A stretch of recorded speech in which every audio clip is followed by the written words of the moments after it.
Spring is in full swing, and it won't be long before summer follows. In today's forecast, we will reveal both the temperature and precipitation anomalies, as well as the overall type of pattern you can expect to see throughout the 2025 summer season.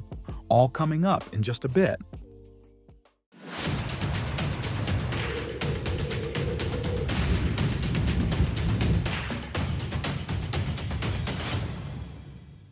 Before we get started, I'd like to mention that my microphone broke recently. I am working on purchasing a new microphone. However, in the meantime, this voice will narrate my videos.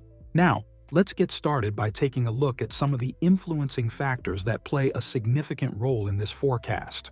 The first teleconnection, known as ENSO, plays a crucial role in the weather around the globe. ENSO has three primary phases: La Niña, El Niño, and ENSO neutral. As of the latest ENSO probabilities issued by the Climate Prediction Center, we are currently experiencing an ENSO neutral phase, which is characterized by more average sea surface temperatures in the equatorial Pacific, specifically in a location known as the Niño 3.4 region. As seen on the forecast graphic provided, ENSO neutral is expected to continue throughout much of the summer.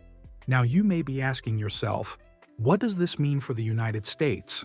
Typically, forecast uncertainty around ENSO is highest during summer in the Northern Hemisphere. ENSO neutral is rather complicated in this aspect compared to El Niño and La Niña. Despite increased forecast uncertainty with the ENSO neutral phase, this phase typically leads to more average conditions across the lower 48. However, multiple other teleconnections influence our weather more regionally.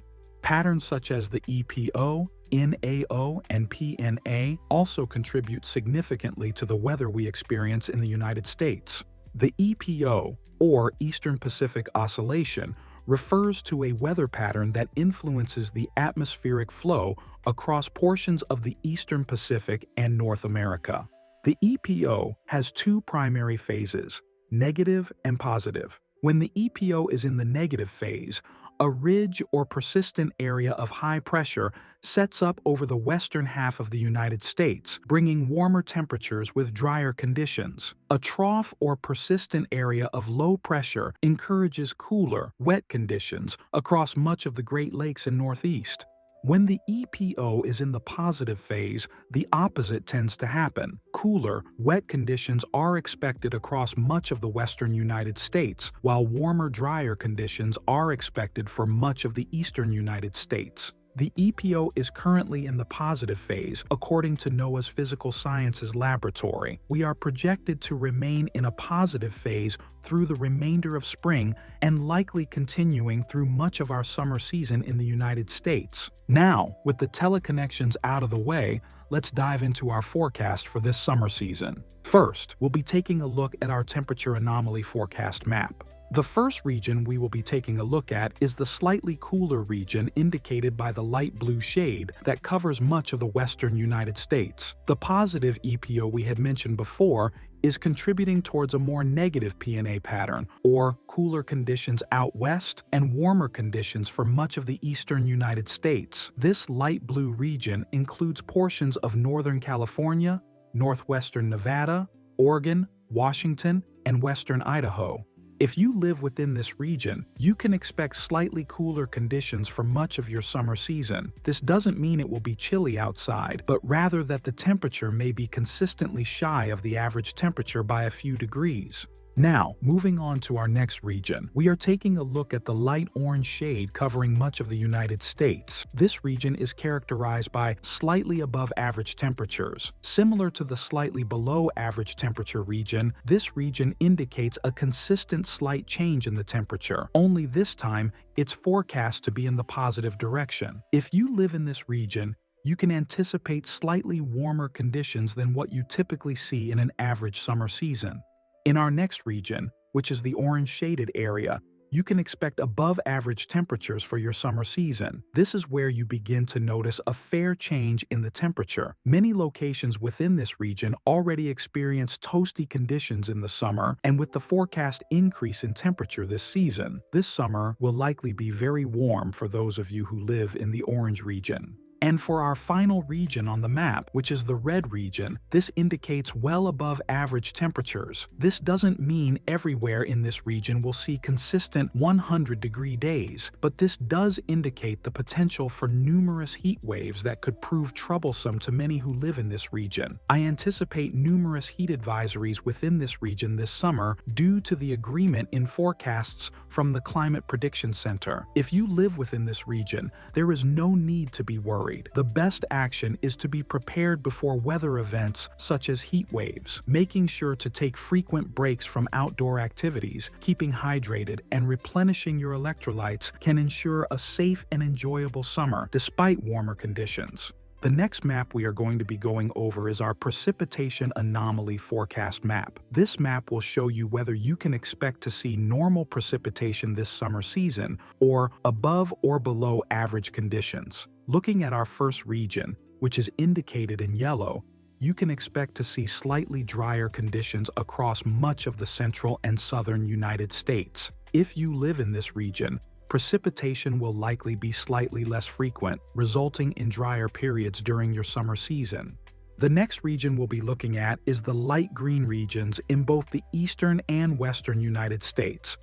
We'll hop over to the eastern region first. In this region, you can expect to see slightly above average precipitation throughout your summer season. This is due to a persistent trough that is forecast to push the polar jet further south into portions of the Midwest, Great Lakes, and Northeast. This will likely lead to more wet periods throughout your summer season, especially in the earlier months of summer. Now, moving over to the same colored region for the West, we are seeing a similar trend. Wet conditions are anticipated for much of the Pacific Northwest this summer due to the polar jet carrying moisture and storm systems into the area. For the light green region here, the same conditions are expected as in the eastern light green region. Slightly above average precipitation is anticipated for this area. Now, for the final region on this map, which is the dark green region, you can expect to see above average precipitation throughout your summer season. Areas west of the Cascade Mountains can expect to see frequent showers and precipitation this summer. This doesn't mean it is going to rain all day every day, but I do expect a busy rain season for this region this summer. Alright, this is our final forecast map for this video. This is our overall forecast map for the lower 48 this summer season. This map is designed to give you an idea of the overall type of weather you can expect to see this summer season. Taking a look at our first region, which is the cooler, wet region covering much of the Pacific Northwest, you can expect to see generally cooler and wet conditions throughout much of your summer season. Not everyone in this region is expected to receive below average temperatures and above average precipitation, but this does give you an idea of the general conditions for your summer season here in this region. In the next region, which is the milder region, you can expect to see generally milder conditions throughout much of your summer season. Average temperature and precipitation anomalies are expected for most areas in this region, and milder weather is expected. Moving on down to the hot and mostly dry region, I am expecting pretty typical weather for much of the southwestern United States. This area is typically hot and dry, especially in the summer months. But with the hotter and drier conditions expected, I do believe this area is going to be even hotter and potentially drier due to less precipitation further down into the southwestern United States. Shifting southeast, we see the large dark red region covering much of the southern United States. For anyone who lives in this region, you already know it is extremely hot and humid down here for much of the year.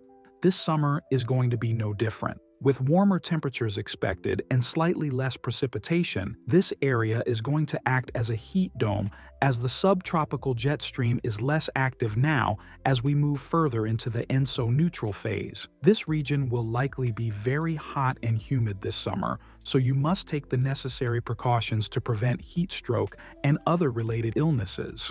Moving north slightly, we see the orange region called Toasty. This region is expecting similar conditions to the south, although not as extreme with the humidity.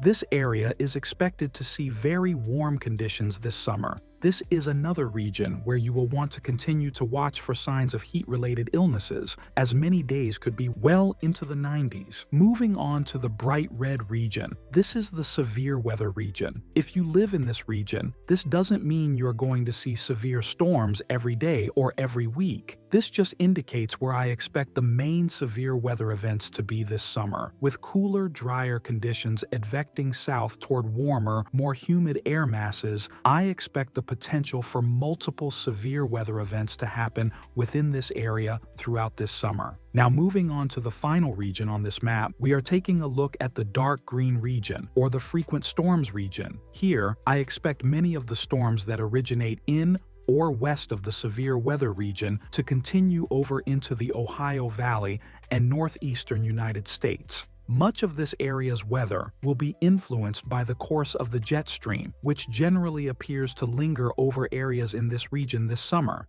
Alright, I want to thank you all so much for watching this video. If you did enjoy this video, I would ask that you consider subscribing for more US forecasts free of charge. And I would ask that you consider leaving a like on the video, as it helps push these videos out to more people. I want to give a huge shout out to our channel members. J Case, thank you so much for supporting the channel and what we do here. And with that, I will see you in the next video.